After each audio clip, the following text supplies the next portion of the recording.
मैं डायबिटिक का पेशेंट हूँ। 10-12 साल शुगर का जो मरीज होता है ना, मुझे जानते हैं, जितना मेरा ट्रैवल है, जितना मेरा शेड्यूल है, शुगर के मरीज के लिए ये सब चीज़ें कैरी करना इतना आसान नहीं है।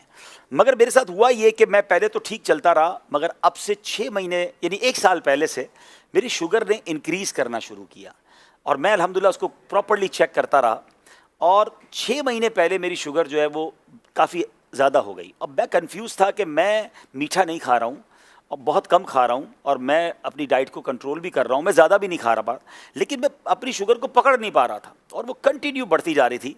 फिर मेरी नज़र से एक फार्मूला गुजरा और वो फार्मूला है GPS। अब इसके ये फार्मूला क्या है, तमाम खास तौर पे शुगर के जो पेशेंट्स हैं और जिसको शुगर नहीं है वो भी ज़रा गौर से सुन लें, जिनका वज़न ज़्यादा है, जो ब्लड प्रेशर की मरीज़ हैं या कोलेस्ट्रॉल के मरीज़ हैं। मैं सिर्फ अपना तजर्बा शेयर कर रहा हूँ, आप ये तमाम बातें अपने डॉक्टर के मशवरे से अमल कीजिएगा। मैंने अल्हम्दुलिल्लाह तमाम चीज़ों पर न सिर्फ पाकिस्तान के बल्कि बैरून मुल्क के डॉक्टर से भी मशवरे करके इस पर अमल किया और आज मैं आपको नतीजा बताने जा रहा हूँ। तो मेरी शुगर जो थी, चले बता देता हूँ, मेरी शुगर 9.9 तक पहुँच गई, बढ़ते बढ़ते 9.9 तक पहुँच गई, जो कि HB1C जो होती है 3 महीने की शुगर, और ये ग्रेजुअली बढ़ती गई। 7 से करते करते 8 पहुँची, 9 पहुँची और 9। मैंने कहा ये क्या हो रहा है, क्यों नहीं रुक रही शुगर, दवाइयाँ चेंज करके देख ली। तो फिर वो GPS फार्मूला मेरी नज़र से गुजरा कि शुगर सिर्फ मीठा खाने से नहीं होती है। ये 3 चीज़ें हैं, G for grains, P for potato, S for sugar. ये 3 चीज़ें अगर आप छोड़ दें तो आप बगैर दवाई के शुगर पे काबू पा सकते हैं।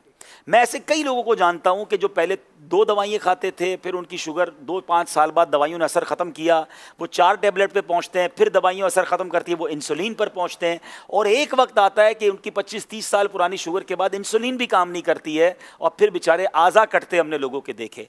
तो अब इस फार्मूले का जो मुझे बताया गया कि इस फार्मूले पर अमल करने से आप शुगर को रिवर्स कर लेंगे और आप दवाइयाँ भी छूट जाएंगी, पहले तो मुझे यकीन नहीं आया, मगर अब मैंने खुद अमल करना शुरू किया। अब उसका थोड़ा सा अमल मुश्किल ये है कि उसमें ग्रेन्स यानी आपको उसमें रोटी छोड़नी पड़ेगी, उसमें आपको चावल छोड़ना पड़ेगा, अनाज जो है ना वो छोड़ना पड़ेगा, क्योंकि ये डायरेक्टली कार्बोहाइड्रेट्स हैं।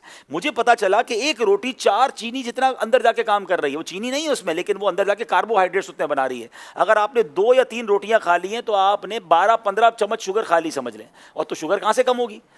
तो अब रोटी को छोड़ना था। अच्छा, रोटी मेरे लिए इतना मसला नहीं था, हम मेमनों के लिए चावल बड़ा मसला है, हम चावल बहुत खाते हैं, तो चावल छोड़ना था, रोटी छोड़नी थी, पोटैटो खैर वैसे भी इतना ज़्यादा मरगूब नहीं था, और शुगर वाली तमाम चीज़ें, बेकरी की तमाम आइटम्स। राशिद भाई, अल्लाह की रहमत से मैंने ये करते हुए मुझे 4 महीने हो गए। आज 4 महीने बाद अल्हम्दुलिल्लाह मैं आपको बताऊं, मैंने ईद के यानी एक दिन पहले 2 दिन पहले टेस्ट करवाया है, मेरी शुगर 7.8 हो गई है, 9.9 से 7.8 हो गई है। और मज़े की बात यह कि पिछले 2 महीनों से मैंने दवाई खाना भी छोड़ दी है। ये मैंने दवाई के बगैर रिकवर किया। अगर मैं दवाई खा रहा होता तो ये 6.5 हो चुकी होती, लेकिन मैं क्यों अपने अंदर केमिकल डालूं। मैं डॉक्टर से मुसलसल मशवरा करता रहा, तो डॉक्टर साहब ने कहा आप चेक करते रहे और कम हो रही है तो अब आधी आधी करते रहे दवाएं। तो अब मैं इस पोजीशन में हूं कि मैं पूरे दिन में अल्हम्दुलिल्लाह दवाई नहीं खाता हूं। फिर उसके बाद मुझे फ़ायदा ये हुआ, मेरा कोलेस्ट्रॉल था 220, 2 महीने पहले की बात कर रहा हूं, और आज कल की रिपोर्ट के मुताबिक 146 हो चुका है, विदाउट एनी मेडिसिन। सिर्फ मैंने डाइट से इसको कंट्रोल किया है। कुछ फैटी लिवर के भी प्रॉब्लम्स थे, वो कम हो गए अल्हम्दुलिल्लाह, और भी बहुत सारी चीज़ें। मेरा तकरीबन 7 किलो वज़न कम हो गया। मैं वज़न कम करने की बहुत टाइम से कोशिश कर रहा था, मैंने कोई ज़्यादा कोशिश नहीं की, मैं खा प्रॉपर रहा हूँ, पेट भर के खा रहा हूँ, ऐसा नहीं मैंने खाना कम किया है, मैंने सिर्फ इन 3 चीज़ों से अपने आप को पीछे किया है अल्हम्दुलिल्लाह। अच्छा, फिर मज़े की बात यह है कि सिर्फ मेरे साथ नहीं हुआ, जब मैंने 2 महीने में रिजल्ट देखना शुरू किया, मैंने आसपास के दोस्तों को बताना शुरू किया। मैं नाम नहीं ले सकता, हमारे अरकान शूरा भी हैं, हमारे बड़े बड़े जिम्मेदारान भी हैं। आप यकीन करें, अगले 1-2 महीनों में जो उनकी मुझे कॉलें आई हैं, जो शुगर के पेशेंट थे, वो कहते हैं हमारी शुगर नॉर्मल हो गई है, लोगों की इंसुलिन छूटना शुरू हो गई है, वो इंसुलिन से दवाई पर आना शुरू हो गए हैं। अब मैं आपको ये सारी बातें बताने के बाद अच्छी नीयत के साथ अपना शेड्यूल बताता हूं, क्योंकि कुछ लोग जब मैं ये बताता हूं ना तो वो कहते हैं यार रोटी और चावल के बगैर जिंदा कैसे रहेंगे। ठीक है ना, मैं 4 महीने से जिंदा हूं और मैं पहले से अच्छी लाइफ गुजार रहा हूं, बहुत फ्रेश फील करता हूं। अब उसका तरीका क्या है मैं आपको समझाता हूं। पहले तो जब तक आप इसको साइड पे करेंगे ना तो फिर आपको चीज़ें बहुत सारी नज़र आना शुरू हो जाएंगी। पहले तो हमें नज़र ही एक ही चीज़ आती है ना कि भाई 3 रोटियां खानी है रोज़ की या 2 प्लेट चावल खाने हैं।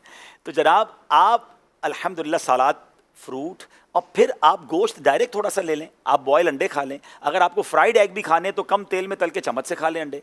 मैं 1-2 दिन पहले एक जगह गया, दोस्त के घर दावत थी, बड़ा बेहतरीन कह रहा है ईद आ रही है अब्दुल हबीब भाई, गोश्त नहीं बनाया, दाल चावल बनाया। अच्छा, अब मैं पहले क्या करता था, जब शुरू में मैंने डाइट शुरू की तो मैं लोगों को बताता था मैं रोटी चावल नहीं खाता, तो फिर लोग क्या करते थे बेचारे, वो बारबेक्यू मंगवा रहे हैं, महंगे महंगे खाने मंगा रहे हैं। मैंने कहा ये तो गलत हो रहा है, तो अब मैंने बताना छोड़ दिया है। अब मैं नखरे नहीं करता, मैं कहता हूँ मैं आपके घर आ जाऊंगा, जो जो भी दावत है। तो दाल चावल बनाया तो बड़ा कमाल का, हमारे यहाँ मशहूर है दाल चावल ना। तो सारे दोस्त खा रहे थे, तो मैंने कहा आप क्या खाएंगे? मैंने बिल्कुल खाऊंगा। मैंने लिया, मैंने दाल की प्लेट भरी, उसमें लौकी शरीफ निकाली और मैं चम्मच से दाल खाने लगा। मैंने लौकी खाई, हर दस्तरखान पे थोड़ा बहुत तो सलाद होता है, मैंने सलाद खाया।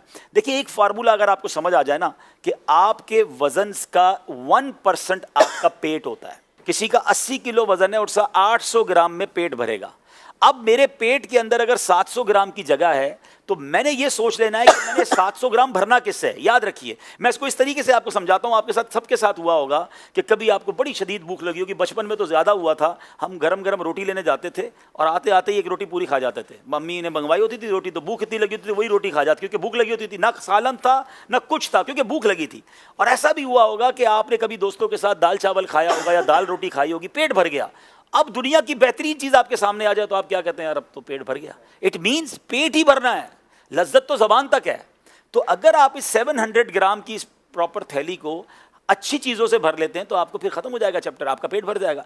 तो पहले कोशिश ये करें कि फ्रूट या सलाद सामने आ जाए, 300-400 ग्राम वो खा लें, ठीक है। अब उसके बाद जो खाना खा लें। तो अब आप 400 ग्राम वो खाएंगे जो अगर मिसाल के तौर पे सेहत के लिए अच्छा भी नहीं है, तो वो आधा तो आपने अच्छा खा लिया। यानी बहुत सारी चीज़ों को अगर आप आज सेहत के मामला जो डॉक्टर्स बता रहे हैं उसको अगर आप सुन्नत से कनेक्ट करें तो बहुत चीज़ें आपकी बेहतर हो जाएंगी। आप ये कर कर रोज़ चेक भी करें। मुझे किसी ने कहा मोटिवेशन कैसे मिलती है आपको? मैंने कहा मुझे रोज़ रात को तोहफा मिलता है।